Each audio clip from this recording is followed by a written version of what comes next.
Hi guys, ArchieLuxury.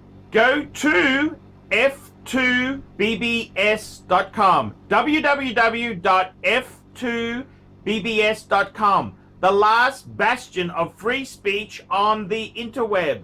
That's right, guys. I want you to go to www.f2bbs.com. That's right. I want you to go there. You can, this is a great site to fight against all sorts of nastiness by posting on f2bbs.com, the last bastion of free speech on the interweb. Go there, guys. Hey guys, it's your pontiff, ArchieLuxury, on the Paul Pluta channel, doing another paid review. This is paid review 21QA11, and this here is for RCO. Now let's do a quick wristwatch check. I'm wearing, oh, my shoulder's still sore. I'm wearing a Rolex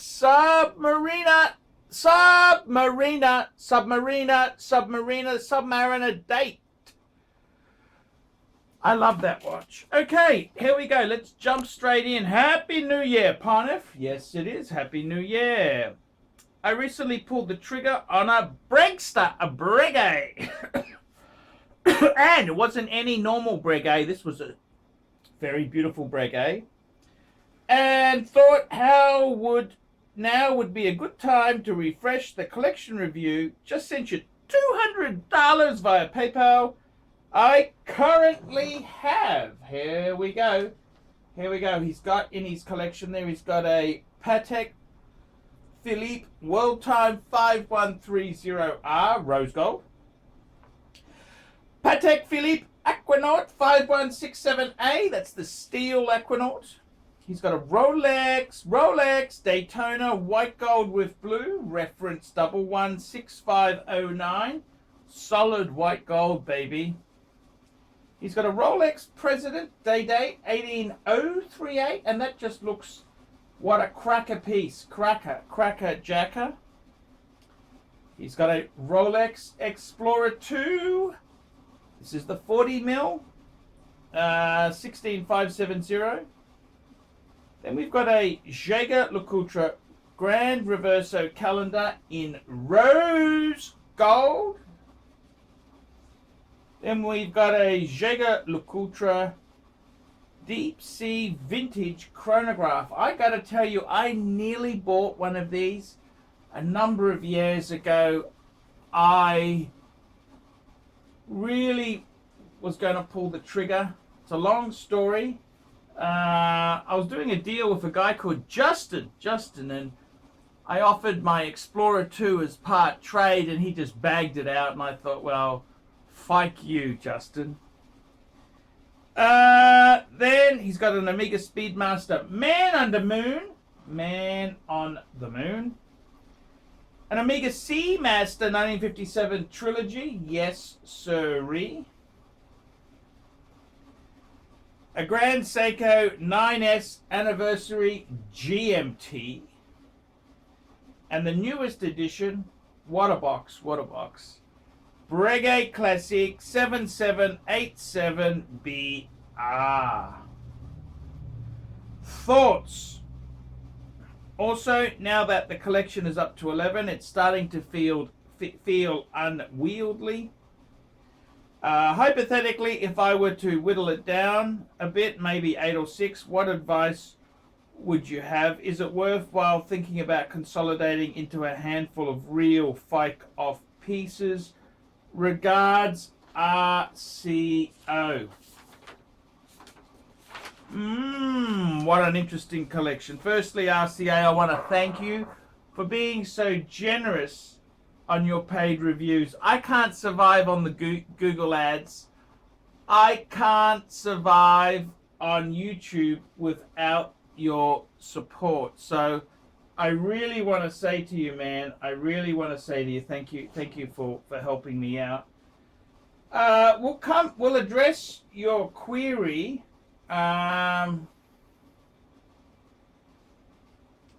But firstly, let's have a look at this collection. The problem is, RCO, I think you've already got fike off pieces. Okay, so let's let's just go through this list here. So firstly, we've got the world time, the 5130R.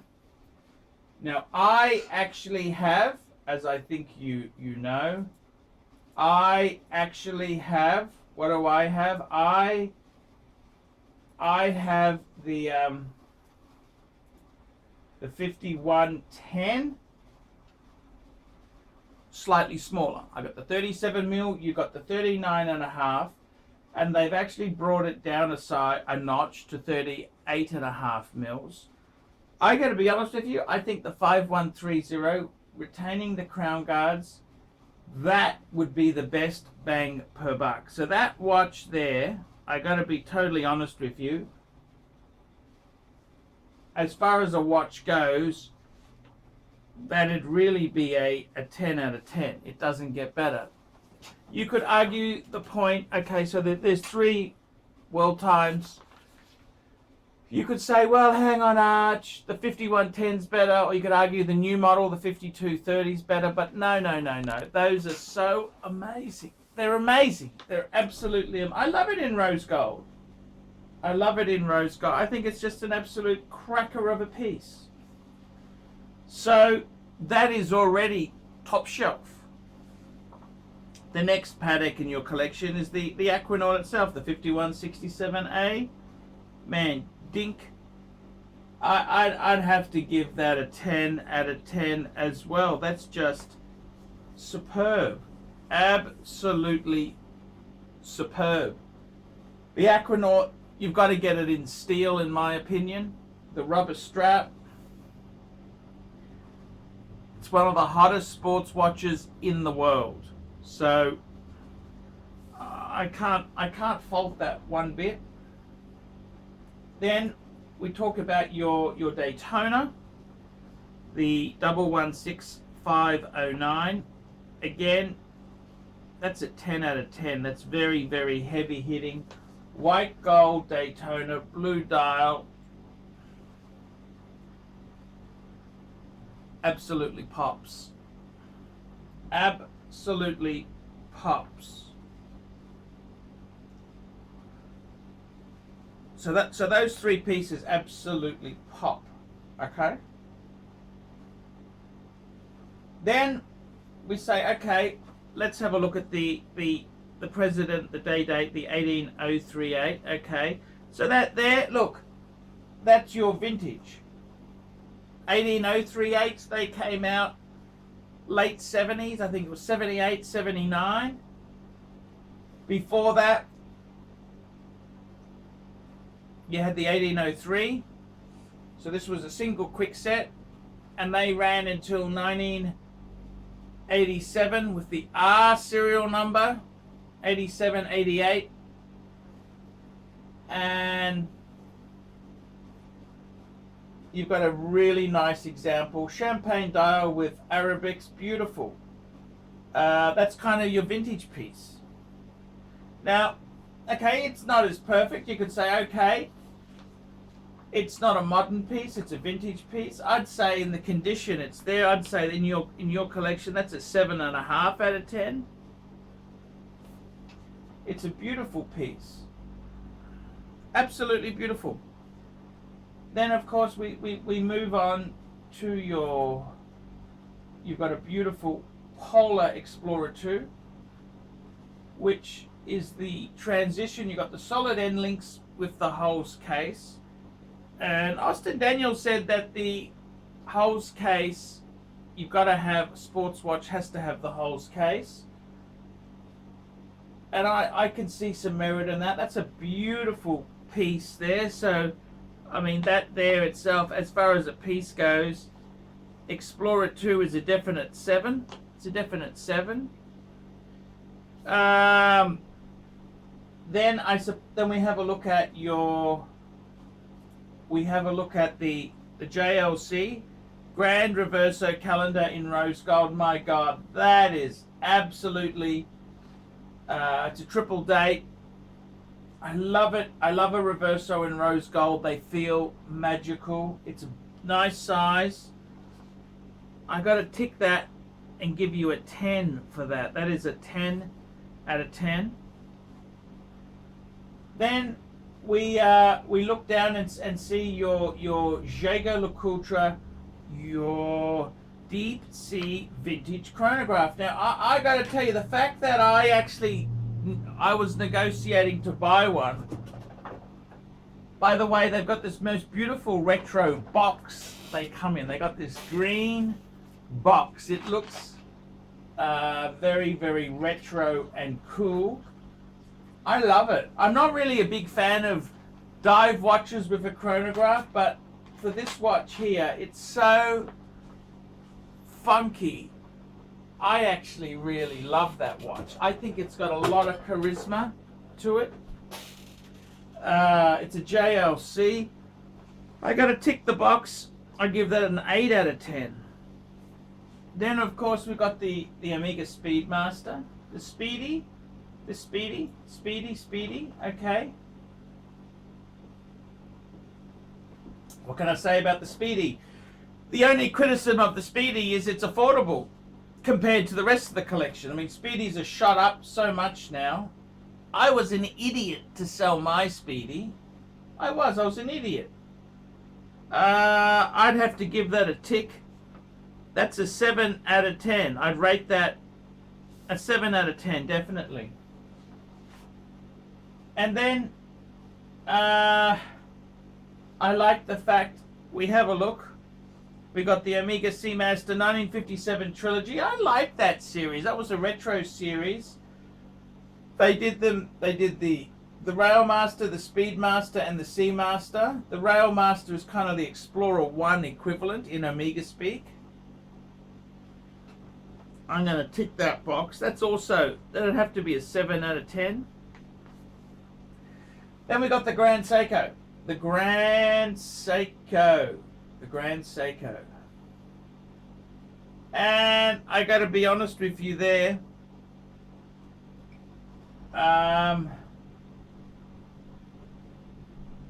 It's beautiful. I can't fault that watch. It's a beautiful Grand Seiko, so finely done. I'm going to give that a tick. That's a 7 out of 10. And then we got the latest piece, the Breguet. The Breguet is absolutely gorgeous. That's a gorgeous piece. That's a 10 out of 10. So, I mean, you look at your collection here, and you say, okay, what do we cull then? So I've graded everything. We've got 1, 2, 3, 4, 5 10s, 1 8. The lowest anything's got is 7. I mean, what would you get rid of? They're all beautiful pieces. So I got to be honest with you. See, a collection's not just about having expensive things. It's about the purpose and usefulness of the items there. I mean, your Speedmaster, that might be one of the cheaper pieces in the collection. The Omegas might be cheaper, but they're really worthy of being included. They're beautiful. They're absolutely beautiful. And the same goes for the Grand Seiko. You could say, oh, well, the Grand Seiko, instead of the Grand Seiko, we'll put a Pepsi in. But hang on a minute, I really like the Grand Seiko. So, I've got to be totally honest with you. Everything in this collection is really nice condition. It's nice examples. I find it very hard to do that. And the problem is you sell these things, you sell a few off, okay. How are you going to sell it, RCO? I mean, look, let's be honest. If someone is rich to have this collection, do you have the time to sell it off? What, you're going to sell it to a dealer? A dealer makes his money from paying you low and selling high, okay? Going through a dealer is not really... To churn over your collection is dumb. Okay, let me say that. So, I think to be totally honest with you, you're asking the question here. You're saying, hypothetically, if I were to whittle it down a bit, maybe 8 or 6 pieces, what advice would you have? Okay, so we look at that. So how do we process this request? Well, we'd say we'd keep the World Time, we'd keep the Aquanaut, we'd keep the White Gold Daytona, we would keep the Breguet, we would keep the JLC calendar, we'd keep the JLC chronograph. That's 1, 2, 3, 4, 5, 6. Okay, so those are the top 6 pieces. The only problem is you look at that and say, well, okay, so what are we going to sell off then? You're going to sell the day date? I don't think you'd find another 18038 in as nice a condition as that. The Explorer 2. So what are you going to do? Wholesale that out? What for? Why would you wholesale that out? That's a very functional, useful watch.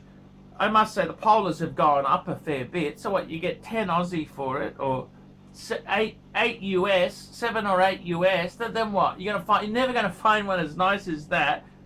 And what are you really going to achieve with that?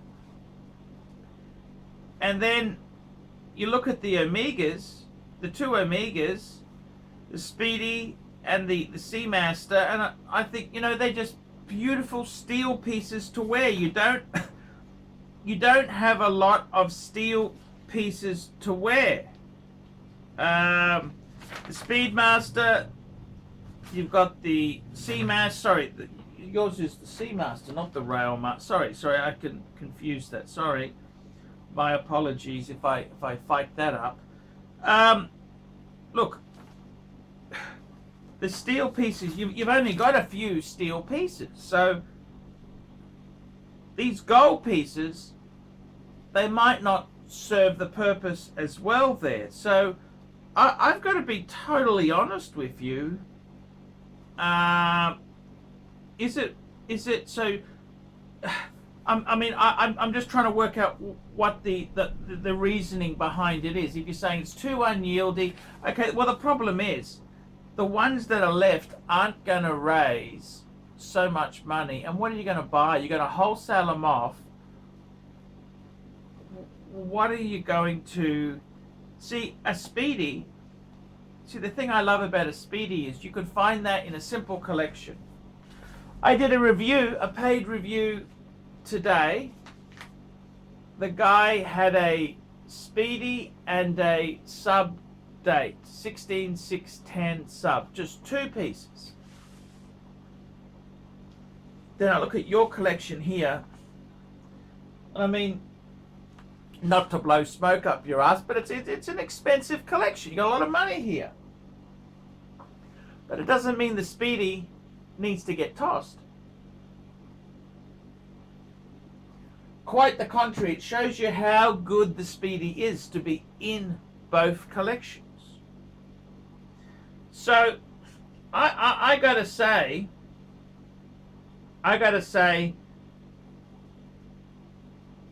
I really don't see why you'd want to do that.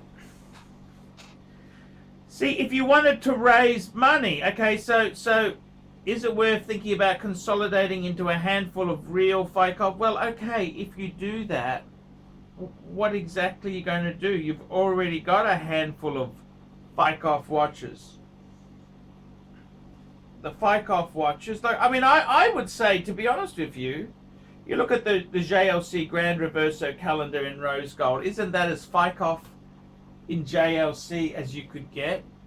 It's beautiful. That's a calendar, rose gold JL. It's gorgeous. See, it's like this. I got the Patek 5196. Simple manual wind Patek.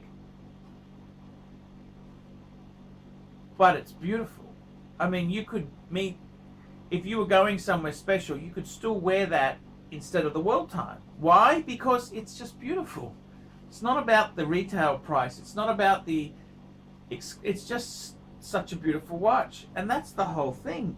The JLC, it's a heavy, heavy hitting piece. And I like this collection. I mean, I got to be honest with you. Do you want to turn it into a Middle Eastern collection where we've got all the hot shit? Do we get a Panda? Do we get a Pepsi, a Kermit, a Hulk? Do we get all the hot Rolex? Get the Aquanaut, the Nautiluses? I mean, is that what you want? I think that'd be a grave mistake. I think the best way to go is to have some of your taste coming through. And, I mean, you have got so much usable stuff here. You've got the Explorer 2, that's steel, that's a beautiful, good, usable, that's your GMT Rolex. You've got the Speed Master as your usable steel chronograph. You have got a Seamaster as a diver. So we've got 3 watches there that are just usable. We've also got the Grand Seiko. That's a very, very usable piece. We've got the JLC Deep Sea Vintage Chronograph. It's gorgeous. Gorgeous, gorgeous. So, I got to be honest with you. I really hope you don't consolidate. I think the pieces you got are so nice. It'd be sad for it just to become a Middle Eastern collection with all the hot shit, you know?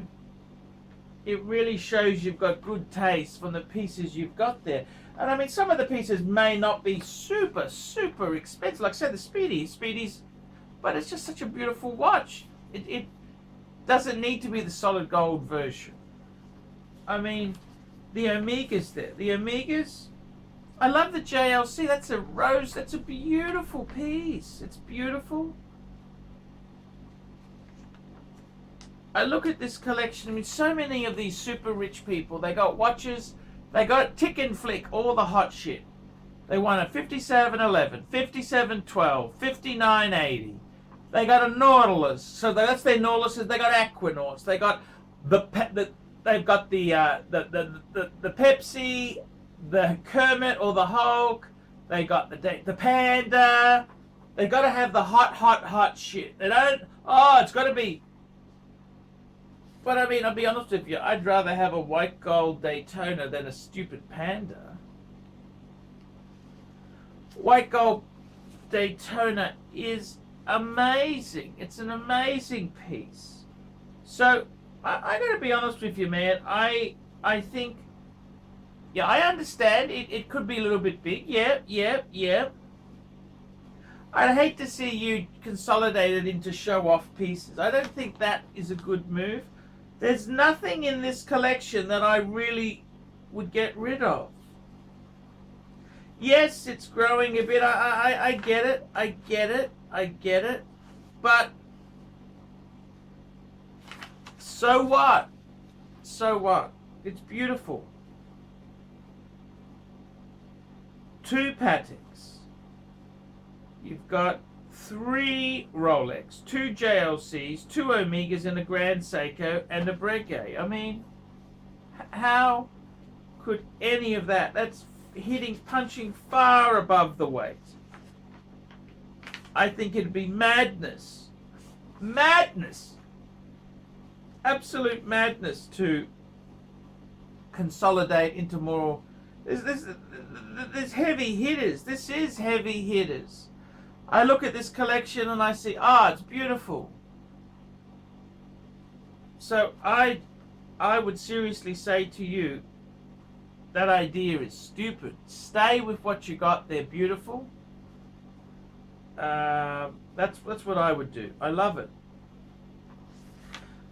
Absolutely love it. It's beautiful, beautiful, beautiful, gorgeous collection. Just be happy, man. Be happy.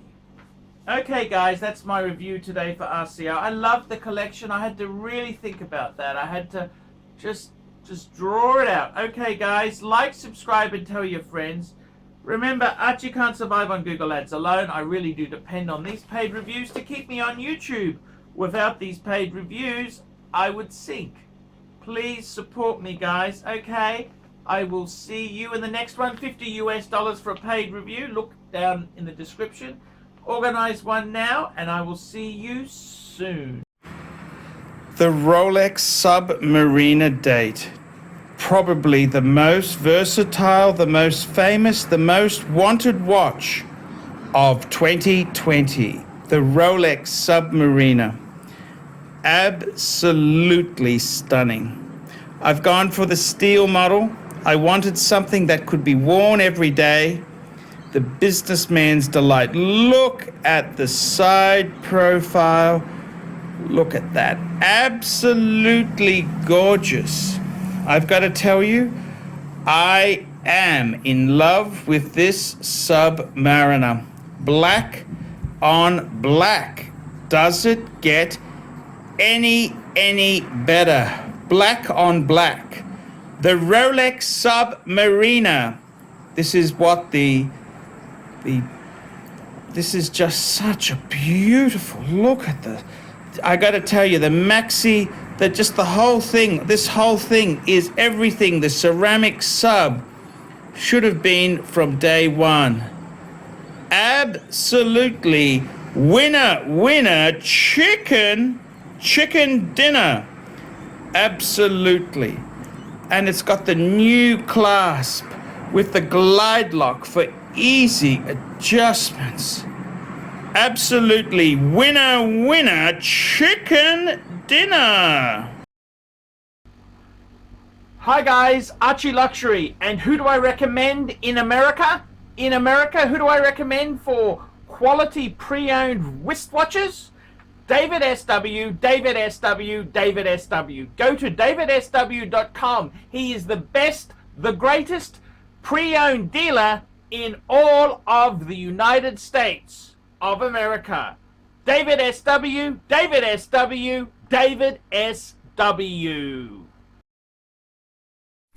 Hey guys, ArchieLuxury. Who do I recommend for watches in Brisbane and Sydney?